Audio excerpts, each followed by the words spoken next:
পৃথিবীর সবচেয়ে দ্রুত বর্ধনশীল একটি শিল্প হল ট্যুরিজম বা পর্যটন। গুরুত্বপূর্ণ এই শিল্প খাতের নতুন এক ধারণা হল হালাল ট্যুরিজম।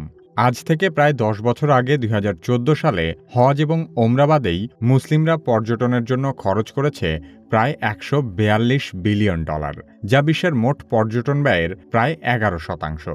করোনা মহামারীর কারণে বৈশ্বিক পর্যটন শিল্পে ভাটা পড়লেও বর্তমানে আবারও সারা বিশ্বে হালাল ট্যুরিজমের ব্যাপক প্রসার ঘটেছে।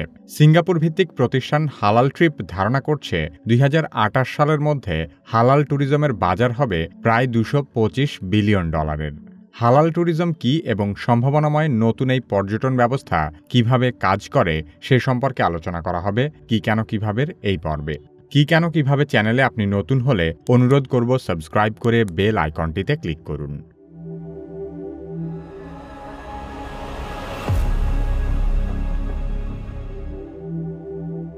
যারা ইসলামের মূলনীতিগুলো মেনে চলেন তাদের জন্য প্রচলিত পর্যটন গন্তব্যগুলো মোটেও উপযোগী নয়। বিশেষ করে বেড়াতে গিয়ে খাবার দাবার খাওয়া এবং 5 ওয়াক্ত নামাজের জন্য ভালো জায়গা পাওয়া নিয়ে মুসলিমদের বেশ বিড়ম্বনায় পড়তে হয়। আর এটি হালাল ট্যুরিজম সেবার মূল বিষয়। বিমান পরিষেবা থেকে শুরু করে হোটেল রিসোর্টের আবাসন সহ ভ্রমণের প্রতিটি ধাপেই মুসলিমরা নানাভাবে তাদের ধর্মীয় রীতির সাথে সাংঘর্ষিক পরিস্থিতির মুখোমুখি হন। বিশেষ করে মুসলিম নারীরা ভ্রমণের সময় সবচেয়ে বেশি বঞ্চিত হন, কারণ অধিকাংশ পর্যটন গন্তব্যই নারী পুরুষের অবাধ মেলামেশার জায়গা।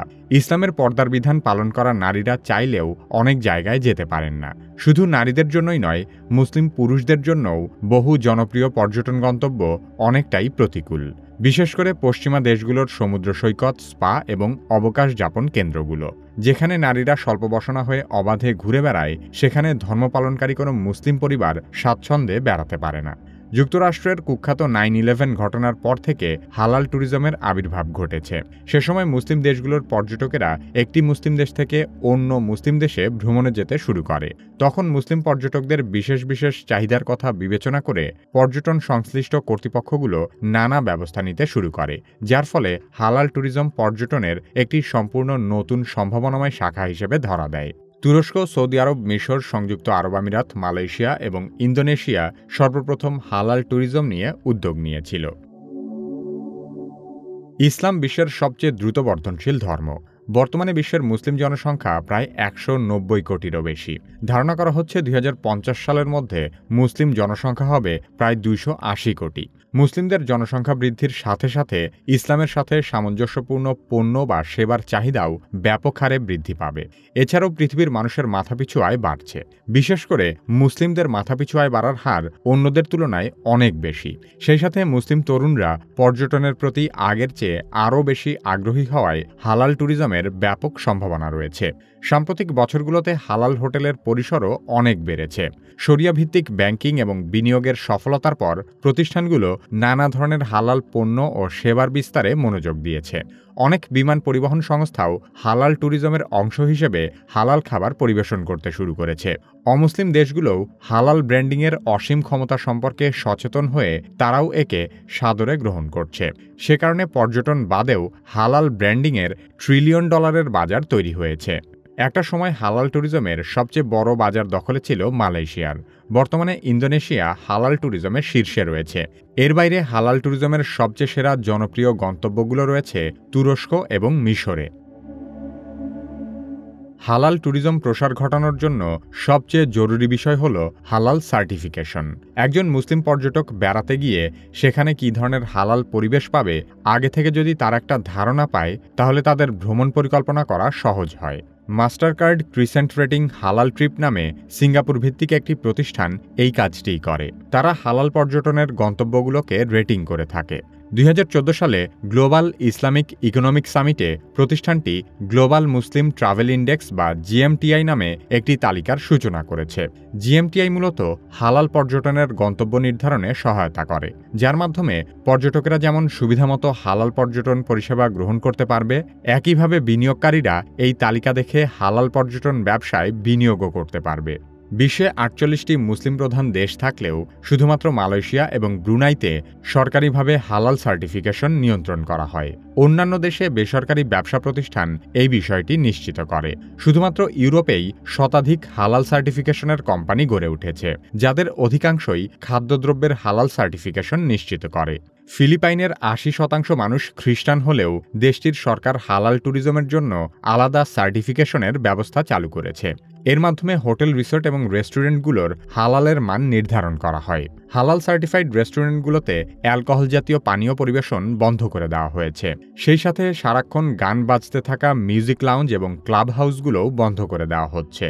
কিন্তু এর ফলে তাদের উপার্জন তো কমছেই না, বরং কিছু কিছু হোটেল, রিসোর্টের বাৎসরিক আয় ২০% পর্যন্ত বৃদ্ধি পেয়েছে। মুসলিম পর্যটকদের জন্য যেসব সুবিধা দেওয়া হচ্ছে তাতে অমুসলিম পর্যটকরাও বিরক্ত হচ্ছেন না। এর ফলে পর্যটন ব্যবসার সাথে জড়িতরা তাদের পণ্য বা সেবায় হালাল সার্টিফিকেট অর্জনের জন্য আরও বেশি আগ্রহী হয়ে উঠছে। তাছাড়া সিঙ্গাপুর এবং জাপানও মুসলিম পর্যটকদের আকৃষ্ট করতে এয়ারপোর্ট সহ বিভিন্ন পর্যটন গন্তব্যে হালাল খাবার এবং নামাজের ব্যবস্থা চালু করেছে। তবে হালাল ট্যুরিজমের প্রসারের জন্য আরও সমন্বিত পদক্ষেপের দরকার, যা শুধু হোটেল বা ট্রাভেল কোম্পানির বাস্তবায়নের বিষয় নয়। এটি সম্পূর্ণ সরকারি পৃষ্ঠপোষকতার উপর নির্ভর করছে। অতীতে মুসলিমদের ভ্রমণের একমাত্র সেরা গন্তব্য ছিল হজ পালন করার উদ্দেশ্যে পবিত্র মক্কা নগরীতে গমন করা। সেই সাথে হাজিরা সৌদি আরবের মদিনা শহরেও ভ্রমণ করতেন। মুসলিমরা এখন শুধু হজ ওমরা পালনের পরিবর্তে বিশ্বের অন্যান্য দেশ ভ্রমণেও বেশ আগ্রহী হয়ে উঠেছে। সে কারণে হালাল পর্যটন নিয়ে বেশ কিছু বিতর্কও আছে। অনেকেই বলে থাকেন, যারা প্রকৃত ইসলাম চর্চা করে তাদের প্রমোদ ভ্রমণের বিষয়টি নিয়েই আপত্তি থাকার কথা। অনেকে আবার বলেন, অযথা টাকা খরচ করে ঘুরে বেড়ানোটা ইসলামের মূলনীতির সাথেও সাংঘর্ষিক। হালাল ট্যুরিজমের সাথে জড়িত ব্যবসায়ীরা বলছেন, তারা মুসলিমদেরকে হালাল পর্যটনে যেতে বাধ্য করছেন না। তাদের দাবি, যে সমস্ত মুসলিম কোথাও বেড়াতে যেতে চান তারা তাদের জন্য ইসলামী মূল্যবোধের আদলে ঘুরে বেড়ানোর পরিবেশ করে দিচ্ছেন মাত্র। সাম্প্রতিক সময়ে দুবাইকে হালাল ট্যুরিজমের একটি শীর্ষ গন্তব্য হিসেবে বিবেচনা করা হলেও দুবাই সকল দিক থেকে হালাল পরিবেশ দিতে পারছে না বলে অনেকেই মনে করছেন। বরং দুবাইয়ের অবস্থা এতটাই খারাপ হয়ে উঠেছে যে স্থানীয় বাসিন্দারাও এই বিষয়টি নিয়ে বিরক্ত। রমজান মাসে প্রকাশ্যে ধূমপান এবং খাবার দাবার খাওয়া, বিদেশি নাগরিকরা স্বল্প বসনা হয়ে ঘুরে বেড়ানো এবং পশ্চিমা সংস্কৃতির মতো যুগলরা জনসমুখে অন্তরঙ্গ অবস্থায় সময় কাটানো সহ নানা কারণে এখানে ইসলামিক পরিবেশ ব্যাহত হচ্ছে। বর্তমানে প্রচলিত পুঁজিবাদী ব্যবস্থায় হালাল শুধু ধর্মের সাথেই সম্পর্কিত বিষয় নয়। হালাল একটি লাইফস্টাইল, যা শুধু মুসলিমদের জন্য নয় বরং সবার জন্য। হালালের ধর্মীয় অর্থ বাদ দিলে বলা যায়, খাদ্যদ্রব্যের ক্ষেত্রে হালাল বলতে বোঝানো হয় এটি পরিষ্কার পরিচ্ছন্নতার সর্বোচ্চ স্তর, এবং ভ্রমণের ক্ষেত্রে হালালকে বলা যায় সর্বোচ্চ নিরাপদ এবং পর্যটক বান্ধব ভ্রমণ ব্যবস্থা। সব মিলিয়ে বলা যায়, হালাল হলো সকল ক্ষেত্রে টেকসই ব্যবস্থা এবং বিনম্র জীবনযাপনের এক অসাধারণ মেলবন্ধন। সে কারণেই এখন শুধু মুসলিমরাই নয়, ভিন্নধর্মী পশ্চিমারাও হালাল খাবার এবং হালাল পর্যটনের প্রতি আগ্রহী হয়ে উঠেছে। একটি গবেষণায় দেখা গেছে, পৃথিবীতে যে 10টি দেশে হালাল ট্যুরিজমের অপার সম্ভাবনা রয়েছে তার মধ্যে বাংলাদেশের অবস্থান চতুর্থ। কিন্তু যে 10টি দেশ হালাল ট্যুরিজমের সম্ভাবনাকে কাজে লাগিয়ে এগিয়ে যাচ্ছে সেখানে বাংলাদেশের নামই নেই। প্রতিবেশী দেশ শ্রীলঙ্কা এবং ভারত অমুসলিম দেশ হওয়া সত্ত্বেও তারা হালাল ট্যুরিজম নিয়ে নানা ধরনের পদক্ষেপ নিচ্ছে। অথচ বাংলাদেশের 90% মানুষ মুসলিম এবং বেশ কিছু ইসলামী ঐতিহ্যবাহী অসাধারণ পর্যটন গন্তব্য থাকার পরও আমরা এই খাতে কোনো উদ্যোগই নিচ্ছি না। শুধু তাই নয়, হালাল পর্যটন ব্যবস্থা গড়ে তোলার জন্য বাংলাদেশকে খুব বেশি বেগও পেতে হবে না, কারণ এই দেশের অধিকাংশ খাবার হোটেল এবং আবাসিক হোটেল হালালভাবেই পরিচালিত হয়। তাছাড়া বাংলাদেশের প্রায় সকল পর্যটন গন্তব্যগুলোর আশেপাশেই মসজিদ রয়েছে, যেখানে পুরুষরা সহজেই নামাজ আদায় করতে পারবে। সেই সাথে নারীদের জন্য পৃথকভাবে নামাজ এবং বিশ্রামের ব্যবস্থা করা গেলে বাংলাদেশে হালাল পর্যটনের পরিসর অনেক বাড়ানো যাবে। বিদেশি পর্যটকই নয়, শুধুমাত্র দেশীয় ট্যুরিস্টদের হালাল পর্যটনের চাহিদা মেটাতে পারলেও বাংলাদেশ এই খাতে অনেক এগিয়ে যাবে। কিন্তু দুর্ভাগ্য হলো, বিশ্বের বিভিন্ন দেশ যেখানে হালাল ট্যুরিজমকে কাজে লাগিয়ে নতুন সম্ভাবনার মুখ দেখছে, সেখানে এই খাতে আমাদের কোনো বিনিয়োগই নেই। সম্ভাবনার চতুর্থ স্থানে থাকার পরও বাংলাদেশ এই খাতকে কাজে লাগাতে ব্যর্থ হচ্ছে। আমাদের ভিডিওগুলো ফেসবুকে দেখতে চাইলে কিভাবে ফেসবুক পেজ লাইক এবং ফলো করুন। পরবর্তী ভিডিও আপলোড হওয়ার সাথে সাথে দেখতে চাইলে কিভাবে সাবস্ক্রাইব করে বেল আইকনটিতে ক্লিক করুন।